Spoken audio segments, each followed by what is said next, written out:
नमस्कार साथियों, मैं संदीप नोखवाला HPN 24 न्यूज़ में आप सभी का स्वागत करता हूं। नेशनल हाईवे 9 पर सिरसा टोल प्लाजा पे मौजूद हूं, जहां पर संयुक्त किसान मोर्चा व अन्य किसान संगठनों ने पक्का मोर्चा डाल लिया है। इसके बारे में जो है किसान नेताओं से मैं बातचीत करूंगा और उनके विचार विमर्श लूँगा कि आखिर ये जो पक्का जो मोर्चा डाला गया इसके बारे में क्या कहते हैं। अभी किसान नेता रवि आजाद जी मेरे साथ मौजूद है और नेशनल हाईवे 9 पर किसान पक्का मोर्चा डाल चुके। जी नमस्कार। जी नमस्कार। अभी आपने जो है पक्का मोर्चा डाल दिया। एक ऐसा ही मोर्चा हिसार के अंदर भी किसानों ने डालने की कोशिश की थी, लेकिन पुलिस प्रशासन ने उसे नाकाम कर दिया। आपके मोर्चे की जो है क्या सिचुएशन है अभी फिलहाल?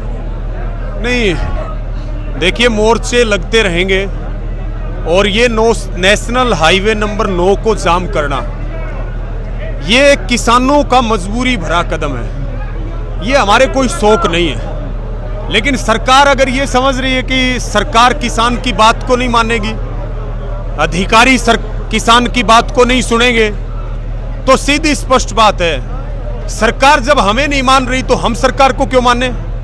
सरकार जब हमें बाधा डाल रही है तो हम सरकार के काम में बाधा डालेंगे, इस बात में कोई शक शंका नहीं है। और ये 700 करोड़ की लड़ाई है। किसान की फसल बर्बाद हुई, किसान ने प्रीमियम दिया, उसके बाद वो 4 महीने से आंदोलन करे। हमारे 4 साथी हैं, हमारे जिला अध्यक्ष हैं भरत सिंह झाझड़ा, हमारे दीवान सहारण हैं नरेंद्र जी हैं, जयप्रकाश जी हैं, हमारे 4 साथी 150 फीट पानी की टंकी पे बैठे 15 दिन से। नीचे हमारे 7 सरपंचों ने, 6 किसानों ने 13 दिन तक अनशन किया। कोई अधिकारी उनका अनशन खुलवाने वाला नहीं मिला। हमने पंचायती फैसला लिया। इस देश में किसान की अब यह हालत होगी कि कोई अधिकारी किसान की जात तक नहीं पूछेगा। यहाँ का प्रशासन फेल है। सिरसा का यहाँ का प्रशासन किसान को कमजोर समझने की भूल कर रहा है। कल अधिकारी वार्ता को छोड़ करके भाग गए। अब हम करें तो क्या करें, मरते क्या ना करते, हम करें क्या? हम शांतिप्रिय तरीके से नेशनल हाईवे नंबर 9 पे आए, सिरसा दिल्ली। यहां पे हम जब तक रहेंगे जब तक सिरसा के 272 गांवों का 700 करोड़ रुपए बीमा क्लेम उनके खातों में नहीं आ जाएगा। लेकिन पहले तो हम ये कह रहे थे, ये बता दो कि कितना आएगा और कब आएगा। अब कह रहे हैं कि किसान क्लेम लेके घर जाएगा। किसान को कमजोर समझने की भूल कर रहा है। प्रशासन ने किसान का सम्मान नहीं किया। यहाँ पे हमारे सम्मान को ठेस पहुंचाई है सरकार ने। और यहाँ पे सब संगठन जो संयुक्त किसान मोर्चा के घटक है, संयुक्त किसान मोर्चा के हमारे संगठन है, हमारे तमाम सीनियर यहाँ किसान नेता सब हैं और हम तो सारे एक हैं, सारे एक हैं। सरकार यहाँ कोई अगर शरारत करने की कोशिश करेगी तो पूरे हरियाणा की इस आंदोलन पर नजर है, राजस्थान की इस आंदोलन पे नजर है, पंजाब की इस आंदोलन पे नजर है। निश्चित तौर पे फिर तो हम ये मानते हैं बीजेपी और जेजेपी वालों का तो कुत्ता भी नहीं निकल पाएगा। इतनी ताकत हमारी किसान कौम में है। जी, अगर जब अधिकारियों से, जब नेताओं से हम बातचीत करते हैं तो वो कहते हैं कि किसानों को जो बीमा राशि डाल दी गई है, मुआवजा भी उनको दे दिया गया है, लेकिन जो अभी बैठे हैं ये बेवजह जो राजनीति, जो इलेक्शन आ रहे हैं तो उस चीज को प्रभावित करने की कोशिश कर रहे हैं। कोई नहीं, कुछ तो कहेंगे, कुछ तो कहेंगे कि राजनीति कर रहे हैं, लेकिन बड़ी बात यह भी है कि राजनीति इन्हीं के नाम है क्या? और कोई राजनीति नहीं कर सकता। लेकिन ये मुद्दा राजनीतिक नहीं है, ये मुद्दा किसान के हक का है। दूसरी बात यह है कि इस आंदोलन से हमने 2 चीजें ली है। एक तो हमने 30 करोड़ का मुआवजा पहले लिया था, वो किसका था? धान का। हमारा चोपटा में जो आंदोलन चल रहा था, उस आंदोलन की ताकत से हमने 30 करोड़ रुपए यहाँ के किसानों को दिलाए। इसी आंदोलन के कारण 18 करोड़ 29 लाख रुपए 4011 किसानों के 34 गांवों के 2 दिन पहले मिले। लेकिन ये तो पूरा ही मामला 5% है। जिन 272 गांवों में ऑब्जेक्शन है, उन 272 गांवों का लगभग 700 करोड़ रुपए, ये लड़ाई उसकी है। हमें क्लेम दे दो खातों में। भाई हमने तारत कोई बातचीत करने का शौक भी को नहीं, हमने कोई जान पिछाण बढ़ाने का शौक भी को नहीं, ना हमने तारी चाय पीने का शौक। हमारा क्लेम खातों में डाल दो, हम अपने आप यहां से उठ करके चले जाएंगे। ये कोई राजनीतिक मुद्दा नहीं है, ये मुद्दा किसान के पेट का है। और बहुत शांति से यहाँ आंदोलन चलेगा और जब तक आंदोलन चलेगा, जब तक किसान जीत नहीं जाएगा। और किसानों का उत्साह, जोश और होश, किसान को सबसे ज्यादा जो तकलीफ है वो तकलीफ है कि सरकार ने और प्रशासन ने हमारा सम्मान नहीं किया। बीमा क्लेम तो हम लेके रहेंगे, लेकिन सम्मान ना करना और किसान का कोई सम्मान ना करे और वो फिर चैन से बैठा रह सकता है, ये इस देश में संभव नहीं है। तो अभी आंदोलन की रूपरेखा क्या होने वाली, क्या अन्य किसान संगठनों से आपको जो है मदद मिल रही है, उनका साथ? भाई अब इससे बड़ी रूपरेखा क्या होगी? हाईवे रोक दिया, 4 साथी हमारे टंकी पे बैठे, वहां हमारी माताएं बहनें आंदोलन चला रही हैं। इससे बड़ी रूपरेखा और क्या होगी?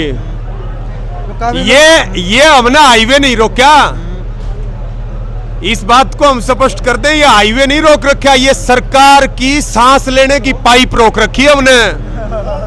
अगर सरकार लंबा टाइम लगाएगी तो सरकार का दम घुट जाएगा, सरकार मर जाएगी, इस बात में ध्यान रखियो। किसान मजदूर एकता, हमारा भाईचारा। अगर सरकार जबरदस्ती करती है तो फिर क्या एक्शन होगा आपका? क्या? सरकार अगर जबरदस्ती आपको धरने से तल से उठाने की कोशिश करती है, प्रशासन कोशिश करता है, तो आपका कदम क्या होगा? नहीं, हम निहत्थे लोग हैं और हम निहत्थे रहेंगे, चाहे कोई गोली चलाए, चाहे कोई लाठी मारे, चाहे कोई घसीटे। हम देशभगत लोग हैं, हम शांति से आंदोलन चलाते हैं, हम निहत्थे हैं, निहत्थे रहेंगे।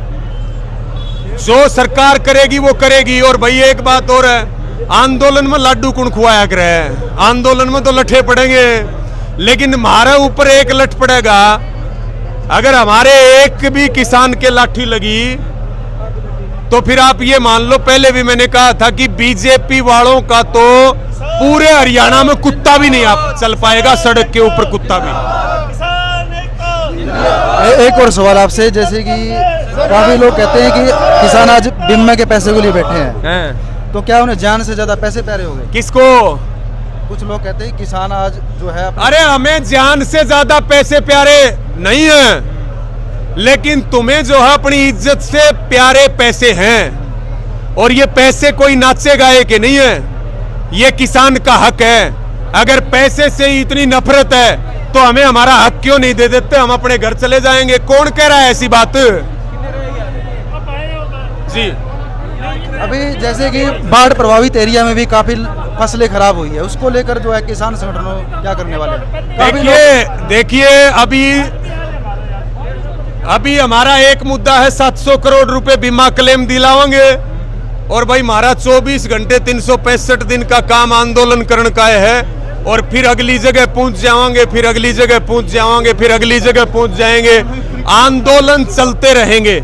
ये जो साल है 2023 का, ये आंदोलनों का साल है। लगातार पूरे देश में अलग अलग आंदोलन होते रहेंगे और आंदोलनों के माध्यम से ही लोकतंत्र को बचाया जा सकता है। मैं एक समस्या रख रहा हूँ आपके सामने, जी। जो बाढ़ आई थी फतेहाबाद के अंदर, सिरसा के अंदर, काफी किसानों के ट्यूबवेल, बोर वगैरह भी खराब हो चुके हैं, मकान भी खराब हो चुके हैं। क्या उस समस्या को लेकर भी आप? नहीं, उसको लेके भी लगातार हमारे जो किसान संगठन है, अलग अलग गांव है, वो किसानों का सहयोग कर रहे हैं। जैसे पौध तक भी वितरित की गई, उनका राशन पानी का वितरित किया गया। सरकार ने कहा हम 16,000 रुपये प्रति एकड़ मुआवजा देंगे किसान को, लेकिन आज तक कुछ नहीं मिला किसान को। बाढ़ जो आई है, हमारा ये मानना है कि कम से कम जिन एरिया में बाढ़ आई है वहां पे इतना नुकसान हुआ है कि उसकी भरपाई 30 साल भी होना मुश्किल है। वो एक बड़ी आपदा है। सरकार की लापरवाही भी उसमें एक गंभीर मुद्दा है। और हम तो ये कह सकते हैं, किसान हम सब एक हैं। हम अपने किसी भी किसान को, चाहे वो देश में किसी भी कोने का हो, जो अन्न पैदा करने वाला किसान है, जब तक ये है तब तक हम अपने किसी भी किसान को भूखा नहीं मरने देंगे। सरकार चाहे जो करे, हम उसको रोटी के बिना नहीं रहने देंगे। चलो ठीक है जी, धन्यवाद आपका बहुत बहुत। जी, धन्यवाद। और जो है आम पब्लिक से आप क्या कहना चाहेंगे? मेरी सबको यही अपील है कि बहुत मजबूती से आंदोलन चल रहा है। नेशनल हाईवे नंबर 9 को जाम कर दिया। आप इस आंदोलन पे नजर रखें और जो यहाँ पे पहुंच सकते हैं वो यहाँ पहुंच के इस आंदोलन को मजबूत करें। ये आंदोलन केवल आपको क्लेम नहीं दिलाएगा, ये किसान के सम्मान को बढ़ाएगा। और जो हरियाणा की सरकार और प्रशासन जो किसान को कमजोर समझने की भूल कर रहा है, उसकी भूल को भी ठीक करने का काम करेगा। सब इस आंदोलन को मजबूती से लड़े। ठीक है जी, धन्यवाद जी।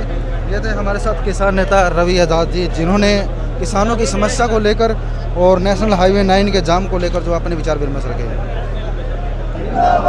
बस कर दो।